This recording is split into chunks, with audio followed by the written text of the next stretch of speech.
Welcome to the Deep Dive. Today we are really diving deep into Sister Runia's talk, Seeing God's Family Through the Overview Lens. You know, when I first saw that title, I thought, that's interesting. And then I read it and I thought, we have to unpack this together. It is, it's really thought-provoking. You know, she uses this concept of the overview effect. This is something astronauts experience when they see Earth from space, and she applies it to how we view our families. Okay, so for those of us who haven't had a chance to blast off into orbit yet, what is the overview effect? So imagine you're an astronaut and you're looking back at Earth from space. All of a sudden, all those borders that divide us, they just disappear.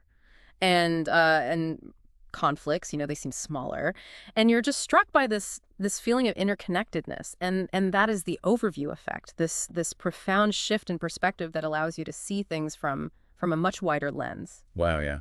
So how does this overview effect apply to our families? Because let's be honest, sometimes family relationships feel like the most complex things in the universe. Yeah, it's about zooming out, shifting our focus away from those everyday frustrations, the little challenges, to see the bigger picture. Just like those astronauts, you know, when they're looking at the vastness of space, they realize just how small our problems are. And in the same way, we can gain a whole new perspective on our families when we remember the eternal nature of those relationships. It's about remembering that God has an eternal perspective, right? That he sees the potential even when we are blinded by those day-to-day annoyances. Exactly. And Sister Runia uses this analogy about reading glasses. She talks about how she once put on her daughter's reading glasses, and when she put them on, suddenly her daughter looked so much older. And it was just the glasses changing her perception, right? But it made her realize how easy it is for us to get stuck in this zoomed-in view of our families. Yeah, we get so focused on the flaws that we miss the growth, the progress that's happening right in front of us. That's right. And just like taking off those reading glasses changed her perspective, we can choose to see our loved ones through a different lens. And that lens is a lens of hope and faith, just like her father did with her during a challenging period in her life. That really resonates with me. It reminds me of a time when, my son was struggling in school, and I was so focused on his grades and the challenges he was facing that I totally missed the progress he was making, in other areas of his life.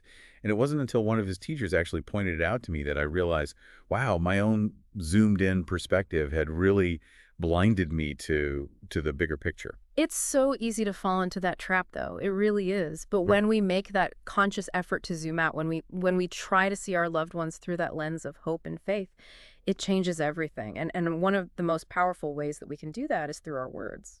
Right. And Sister Runia talks about how our words have this incredible power. They can either lift our loved ones or they can tear them down. She even calls them superpowers. Because they are. Think about it, Think about the impact our words have on those around us. Our words can stay with someone for years, even a lifetime. Remember that story that she shared about Elder Maxwell's son and how much he cherished those dinners with his dad? Yeah, because he always left those dinners feeling loved and like his father believed in him. Exactly. It's this powerful reminder that our words can become like messages, written on the blackboards of our loved ones' hearts.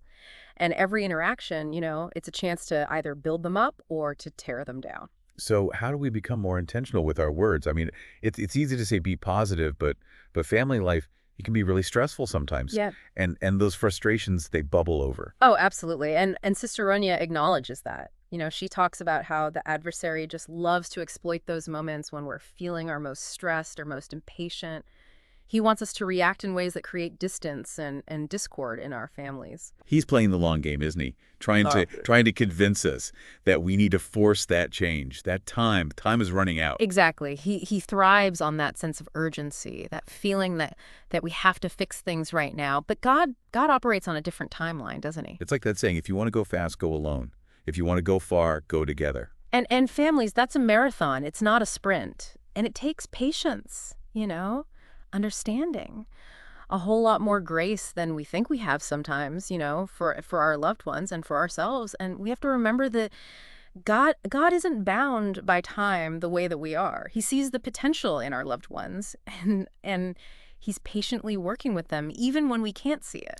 Yeah, so instead of getting caught up in that right now we need to trust in his timing and in his plan for them. Yes. Exactly. And that's where this idea of families as God-given laboratories comes in. It's such a powerful concept. It's like we're given these relationships Hmm. and they come with all of their complexities, all of their challenges, and it's like they're opportunities for us to learn and to grow. To put those Christ-like attributes into practice, like patience, forgiveness, empathy. Exactly. It Yeah. is. And it's in those messy moments, those challenging moments, that we can really develop a deeper, more Christ-like love, not just for our families, but for ourselves. It's about embracing the journey, even when it's tough, knowing that those difficult experiences, oftentimes they're the catalyst for our greatest growth. And that's where faith comes in, right? Trusting that even when we don't understand what God is doing, even when we're feeling heartbroken, we're feeling frustrated, He is still there. He's working behind the scenes to bring about His purposes. It's about choosing to see those challenges as opportunities for growth and those moments of friction as chances to refine our love and to deepen our connection with our families and with the Savior. Isn't it funny how it's those moments that really test our patience the most? It's like those times when we feel like we're just failing as parents, as sibling, as children, and those are the moments that really stretch us and shape us in the most profound ways. It's true. It's those challenges, those imperfections. It's all part of the refining process, isn't it? And as we allow ourselves to be refined by those experiences, as we learn to lean on the Savior and extend grace to ourselves and to our families, something beautiful happens.